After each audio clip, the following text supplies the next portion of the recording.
Hello दोस्तों, good morning guys, welcome back to my new blog. और आज फिर से एक नए ब्लॉग में आप सभी का स्वागत है। दोस्तों मेरा नाम है मोहम्मद आसिफ और आज हम बात करने वाले हैं आपके जो क्वेश्चन रहे, क्वेरी रहे उनके ऊपर।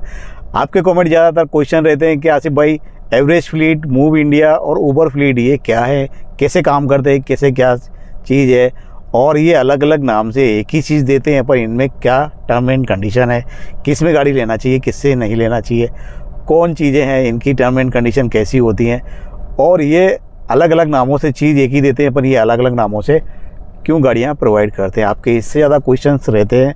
तो आज का ब्लॉग इसी के ऊपर है। ब्लॉग अच्छा लगे तो लाइक ज़रूर करना है, चैनल पे नए चैनल को सब्सक्राइब भी करना। तो दोस्तों आज का ब्लॉग कर लेते हैं स्टार्ट।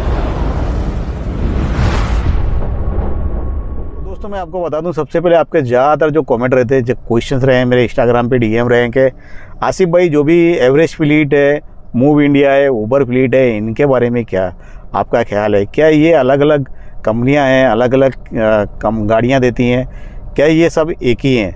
तो मैं आपको बता दूं, सबसे पहले आपको 100 बात की एक बात, चाहे एवरेज फ्लीट हो, चाहे उबर फ्लीट हो, चाहे मूव इंडिया फ्लीट हो, ये सारी जो चीज़ें हैं ना वो एक ही हैं। और आपको जो भी गाड़ी मिलेगी वो इनके प्लेटफॉर्म से आपको गाड़ी मिलेगी। आपने देखा होगा एवरेज फ्लीट के अंदर जो 60-40 से लेकर के लीज रेंट, जो भी रेंट होती है उसके हिसाब से लीज पे गाड़ियाँ मिलती हैं। 60-40 पे जो भी गाड़ियाँ मिलती हैं वही चीज़ आपको सेम मूव इंडिया के प्लेटफॉर्म पे आपको वही मिलेंगी और वही सिस्टम है, वही टर्म एंड कंडीशन है। थोड़ा बहुत डिफरेंटली हो सकता है स्टेट और सिटी के हिसाब से। मैं आपको बता दूं, पहले ही कल को आप ये कहो कि आसिफ भाई आपने तो ये चीज़ कहा था, ये कहाँ से हो गया। तो मैं ये चीज़ आपको क्यों कह रहा हूँ, क्योंकि आपके जो क्वेश्चन रहते हैं वो बहुत ही नॉर्मल और ऐसे होते हैं जैसे कि लोग कुछ दुनिया में जानते ही नहीं हैं, उन चीज़ों को पहचानते ही नहीं हैं, उन चीज़ों को जानना नहीं चाहते। तो इन पे जो प्लेटफॉर्म पे जो काम करने के तरीके होते हैं वो बिल्कुल टर्म एंड कंडीशन के हिसाब से आपको काम करना होगा। कंपनी की कोई भी पॉलिसी है उसके अगेन आप काम नहीं कर पाएंगे। आप चाहे मुझे कमेंट में कुछ भी करके बोलें कि आसिफ भाई ये चीज़ नहीं सही है। मेरे पास बहुत ज़्यादा कमेंट आए थे, उबर इलेक्ट्रिक को लेकर के भी आए थे और एवरेज फ्लीट को लेकर के आए थे। कोई बंदा कहता है उबर फ्लीट में काम करना बहुत अच्छा है, कोई बंदा कहता है बहुत ही बेकार है, कोई कुछ कहता है, कोई कुछ कहता है, कोई कुछ कहता है। तो अलग अलग डिसीजन, अलग अलग ये राय क्यों आती है? क्योंकि हर बंदे का काम करने का नज़रिया अलग होता है। कुछ बंदे कर सकते हैं, कुछ नहीं कर सकते हैं।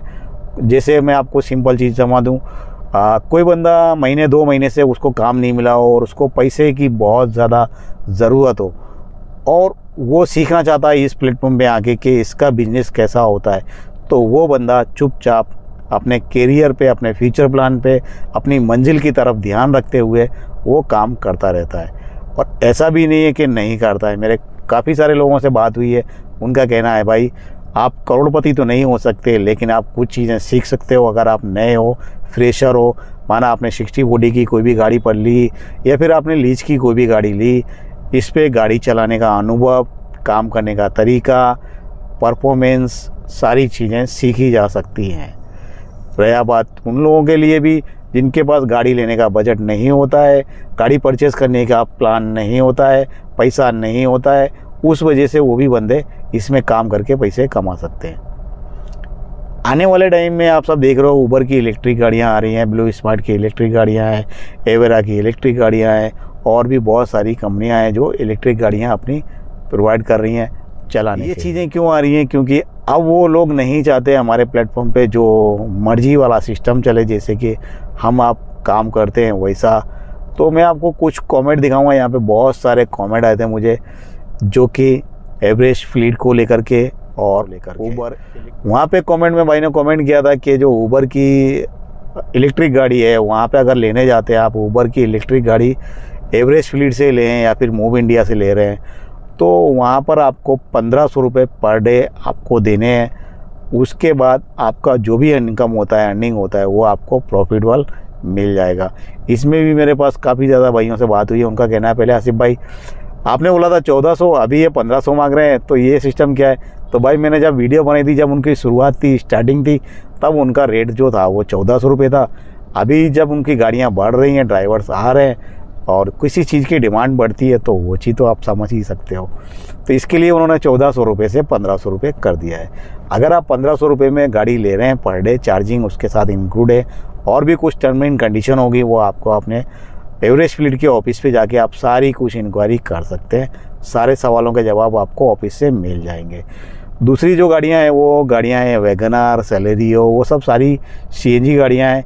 वो आप 60-40 पे ले सकते हो या फिर 700-800 रुपये पर डे के हिसाब से आप ले सकते हो। जो भी अलग अलग स्टेट, अलग अलग सिटी के हिसाब से उनकी जो प्राइस होती है, उनकी जो पॉलिसी होती है, वो आपको ऑफिस पे जा कर के सारा कुछ उनको डिटेल्स में आपको मिल जाएगी।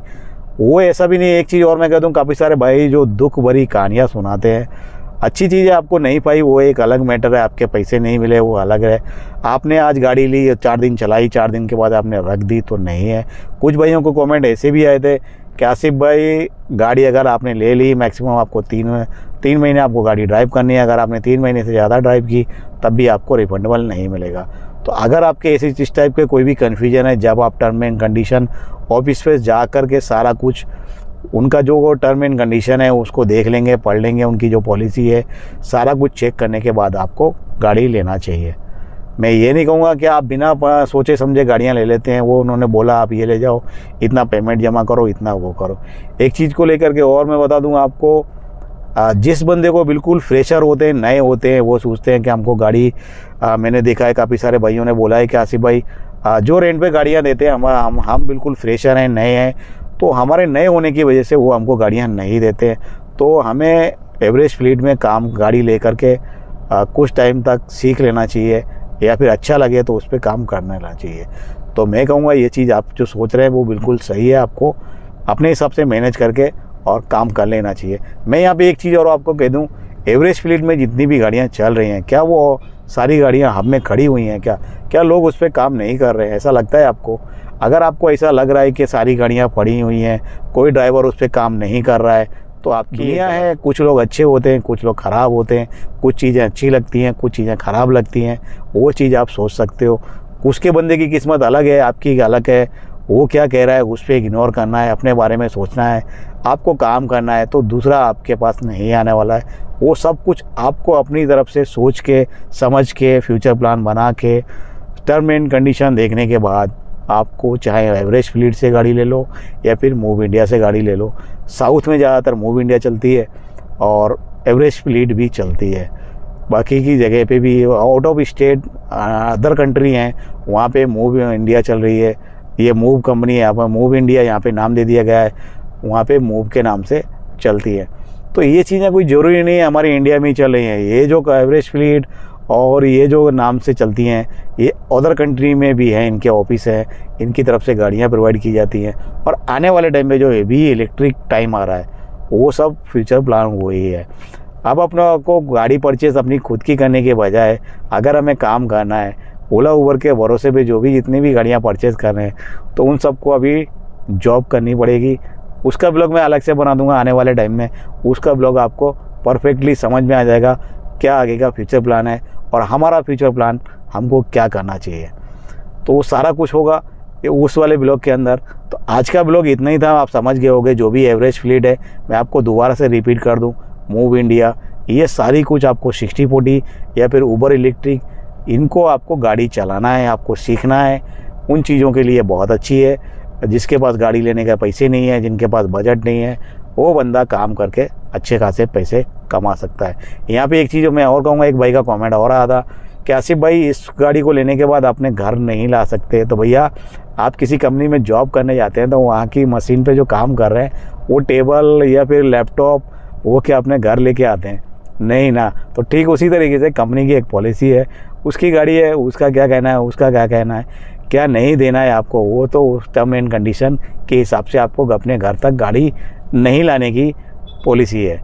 तो आपको काम करना है, सुबह जाना है, गाड़ी लेनी है, वहाँ से काम करना है, शाम को वो गाड़ी वहीं पर रख के अपना जो भी फाइनली अपडेट है वहाँ पे अपडेट करके आपको अपने घर वापस चले आना है। यही टर्म एंड कंडीशन है, आपको सारा कुछ समझ लेना है। इन्फॉर्मेशन मिल जाएगी आपको, ऑफिस पे जाएंगे सारा कुछ आपको डिटेल में, फुल डिटेल में आपको इन्फॉर्मेशन निकाल लेनी है। आपके मन में कोई भी डाउट है वो क्लियर कर लेना है। आपको लगता है चाहिए तो आपको लेना है, कंपनी आपको बुला नहीं रही है, आपकी ज़रूरत है, आप अपनी ज़रूरत को पूरा कर सकते हैं। तो दोस्तों आज का ब्लॉग इतने। जय हिंद, जय भारत।